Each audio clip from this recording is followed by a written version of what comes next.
Goods and service tax can be considered as a good and simple tax, or it can also be considered as a garbation tax. This is up to you as an entrepreneur, as a business owner, how you are taking care about the compliances in goods and service tax. Goods and service tax कब introduce हुआ था? 1 जुलाई 2017। आज हम लोग 24-25 में हैं। 1 जुलाई 2017 को goods and service tax introduce हुआ था एंड उस दिन से लेकर के काफ़ी सारे amendment, circular, notification through budget, काफ़ी सारे हमने देखे। वो दौर देखे जहाँ पे नोटिस का अंबार लगा हुआ था। वो दौर हमने देखे जहाँ पे आपकी गवर्नमेंट की मशीनरी के फॉल्ट की वजह से गवर्नमेंट इसको टेकल नहीं कर पाई, जीएसटी काउंसिल इसको अच्छे से इंप्लीमेंट नहीं कर पाए। उसकी वजह से टैक्स पेयर के ऊपर कितने सारे नए नए नोटिसेस, नए नए डिमांड हर दिन क्रिएट किए जा रहे थे। अब चूंकि जीएसटी भी बड़ा हो रहा है, जीएसटी भी काफ़ी सारे बदलाव ला चुका है अपने सिस्टम में। ये जो बायर एंड सप्लायर के बीच का जो घमासान युद्ध होता था ना, ये कहीं ना कहीं अब खत्म हो दिखाई दे रहा है। होता था कि नहीं होता था? बायर एंड सप्लायर के बीच में सेलर ने माल बेच दिया, सर्विसेज दे दिया, जीएसटीआर 1 में दिखाया, जीएसटीआर 3 भी नहीं फाइल किया, अगले मंथ में भी जीएसटीआर 1 नहीं फाइल किया। यहाँ बायर परेशान है कि हमें इनपुट कैसे मिलेगा। अगर इनपुट वो अपने इनवॉइस के बेसिस पे ले लेता है तो डिपार्टमेंट का डंडा है कि ये अपने इनपुट कैसे लिया, चूँकि आपका ये तो जीएसटीआर 2A में नहीं आ रहा है, क्योंकि उस समय तो जीएसटीआर 2A का कॉन्सेप्ट था। फिर 2B इंट्रोड्यूस हुआ कि भैया दोनों मैच कराओ, जो आपके इनपुट 2B के अंदर आ रहे हैं आपको वही बेनिफिट मिलेगा, 2B में अगर नहीं आ रहा है तो आप इनपुट टैक्स क्रेडिट नहीं ले सकते हैं। इसके ऊपर भी बहुत घमासान युद्ध चला, नोटिस के बाहर आए, बहुत सारे टैक्स पेयर नोटिस पे नोटिस उनके जवाब देते देते थक गए। फिर आईएमएस का इंट्रोडक्शन हुआ, इनवॉइस मैनेजमेंट सिस्टम का। अभी अब इसके थ्रू जो है आप अपने इनवॉइसेस को एक्सेप्ट कीजिए, रिजेक्ट कीजिए, आपको ये अपॉर्चुनिटी दिया जा रहा है। तो अभी सिस्टम में काफ़ी सारे अमेंडमेंट हो चुके हैं। 1 जुलाई 2017 जब ये जीएसटी इंट्रोड्यूस हुआ था, चूंकि पहला 3 साल अगर आप देखें 17-18, 18-19, 19-20, इसमें काफ़ी गलतियां गवर्नमेंट मशीनरी की तरफ से हुआ था, क्योंकि उनकी सिस्टम जिस तरीके से काम करना चाहिए था उस तरीके से काम किया नहीं। उसका रिजल्ट ये हुआ कि जो भी टैक्स पेयर्स थे, जो भी एंटरप्रेन्योर बिजनेस ओनर थे, उनके ऊपर demand notice, demand notice, demand notice, हर तरह का नोटिस पे नोटिस आ रहे हैं।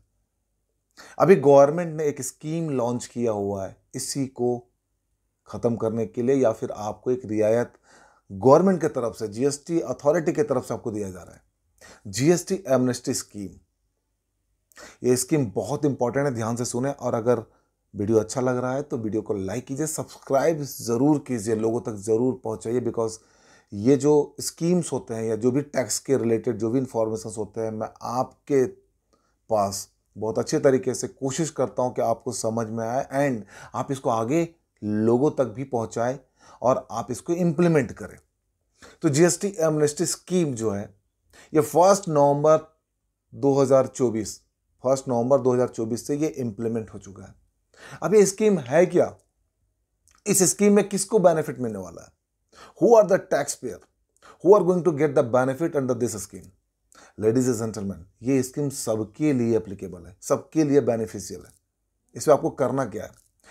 1 जुलाई 2017 टू 31 मार्च 2020, यानी 1 जुलाई 2017 से 31 मार्च 2020, अगर इस पीरियड का आपके पास कोई डिमांड नोटिस ऑर्डर अगर आया हुआ है, राइट, अगर इस पीरियड का कोई डिमांड नोटिस ऑर्डर आया हुआ है, राइट, तो उसका टैक्स का पोर्शन आप 1 नवंबर 2024 से लेकर के 31 मार्च 2025 तक पे कर दीजिए। सरकार कहती है, डिपार्टमेंट कहता है कि अगर आपके पास 1 जुलाई 2017 से लेकर के 31 मार्च 2020 तक का पीरियड का कोई भी नोटिस ऑर्डर, डिमांड ऑर्डर अगर आपके पास आया हुआ है, तो आप इस पीरियड का टैक्स का पोर्शन, सिर्फ not interest and penalty, tax का पोर्शन आप 1 नवंबर 2024 से लेकर के 31 मार्च 2025 तक पे कर दीजिए। आपका इंटरेस्ट एंड पेनल्टी बिल्कुल माफ कर दिया जाएगा। तो आपको इंटरेस्ट एंड पेनल्टी नहीं पे करनी है। लेकिन अगर आपका उस पीरियड का 1 जुलाई 2017 से लेकर के 31 मार्च 2020 तक का पीरियड का अगर कोई ऑर्डर जो आपका अपील में है तो आपको अपील विड्रॉ करनी पड़ेगी। अगर कोई रिट पिटिशन फाइल किया हुआ आपने तो आपको वो विड्रॉ करनी पड़ेगी। अगर आप उसको कंटिन्यू रखना चाहते हैं, in that case you are not able to get the benefit of interest and penalty waiver. और ये इंटरेस्ट एंड पेनल्टी वेवर किसका? आप अगर देखें जीएसटी में non fraud case and fraud case, section 73 non fraud case, section 74 fraud case. So this provision is talking about the non fraud case, यानी अगर आपका कोई नोटिस ऑर्डर इशू हुआ है अगर अंडर सेक्शन 73 नॉन फ्रॉड के case में, तभी आप इस स्कीम का बेनिफिट उठा सकते हैं। अगर फ्रॉड का केस है तो आपको इसके स्कीम का बेनिफिट नहीं मिलेगा। इसको आपको ध्यान रखना है कि ये नॉन फ्रॉड केस के केस में ही है। अच्छा, अगर आपने टैक्स पहले पे कर दिया है, अगर आपने पहले पे कर दिया उस पर्टिकुलर पीरियड का, तो फिर आपको भी ये बेनिफिट मिलेगा। आपका जो इंटरेस्ट एंड पेनल्टी अगर उस समय नहीं पे किया हुआ है तो आपको नहीं पे करने की जरूरत है। लेकिन अगर आपने पहले इस स्कीम से पहले अगर आपने tax plus interest plus penalty तीनों पे कर दिया है तो आपको टैक्स और इंटरेस्ट पेनल्टी का जो पोर्शन है उसका आपको एक तरह का नुकसान माना जाएगा। वो गवर्नमेंट आपको रिफंड नहीं करेगी, वो डिपार्टमेंट आपको रिफंड नहीं करेगा। तो आपको ये ध्यान देना है कि अगर फ्रॉड केस में होता है तो आपको ये बेनिफिट नहीं मिलेगा, नॉन फ्रॉड केस में अगर होता है तो आपको ये बेनिफिट मिलेगा। इसके लिए एक सेक्शन इंट्रोड्यूस किया गया था, सेक्शन 128A, कि ये जो जीएसटी एमनेस्टी स्कीम है ये इस सेक्शंस के अंदर गवर्न करता है। इस प्रोविजंस जो आपका जीएसटी एमनेस्टी स्कीम है वो इस पर्टिकुलर सेक्शंस के अंदर आपका फॉल करता है। इसके साथ एक रूल भी इंट्रोड्यूस किया गया है, रूल 164, कि जो आप अप्लाई करेंगे, कैसे अप्लाई करेंगे, व्हाट आर द प्रोसीजर। जो जीएसटी एमनेस्टी स्कीम जो आया हुआ है इस पे हम इंटरेस्ट पेनल्टी का वेवर का एप्लीकेशन कैसे करेंगे, ये आपका इस रूल के अंदर डिफाइन किया गया है। रूल 164 के अंदर आपको इसको बताया गया है। तो ये दोनों रूल 164 एंड सेक्शन जो आपको 128 है, इन दोनों को आपको कंसीडर करना पड़ेगा जीएसटी एमनेस्टी स्कीम्स के अंदर। अब इसमें क्वेश्चन उठता है कि अगर हमने टैक्स नहीं पे किया है, नॉन फ्रॉड केस भी है, अपील में भी नहीं गया हुआ है, तो इसका जो कैलकुलेशंस होगा, जो आपका जो टैक्स का कैलकुलेशंस होगा, जो आपका डिमांड ऑर्डर आया हुआ है ना, उसके अंदर आपका टैक्स का अमाउंट होता है। So what you need to do at that point of time is that कि जो आपका टैक्स का अमाउंट है, you have to check as a taxpayer whether that amount is correct और इनकरेक्ट। अगर अमाउंट इनकरेक्ट है तो आप उसका रिप्लाई देंगे डिपार्टमेंट को। आपका ये हक बनता है, आपका ये राइट है कि आप रिप्लाई दीजिए डिपार्टमेंट को कि because what ever the amount that you have shown in the tax liability amount वो करेक्ट नहीं है, बिकॉज आपने जिस संदर्भ से ये जो टैक्स निकाला हुआ है ना ये गलत है ये। तो अगर आप उसका रिस्पॉन्ड करते हैं और डिपार्टमेंट अगर मान जाता है, टैक्स को रिड्यूस कर देता है, तो जो भी रिड्यूस्ड अमाउंट ऑफ टैक्स है उसको आप पे कर दीजिए। अगर आप पे नहीं करते और अगर इसको आप अपील में जाते हैं तो फिर आपको इंटरेस्ट एंड पेनल्टी दोनों पे करना पड़ेगा, then you have to go into appeal.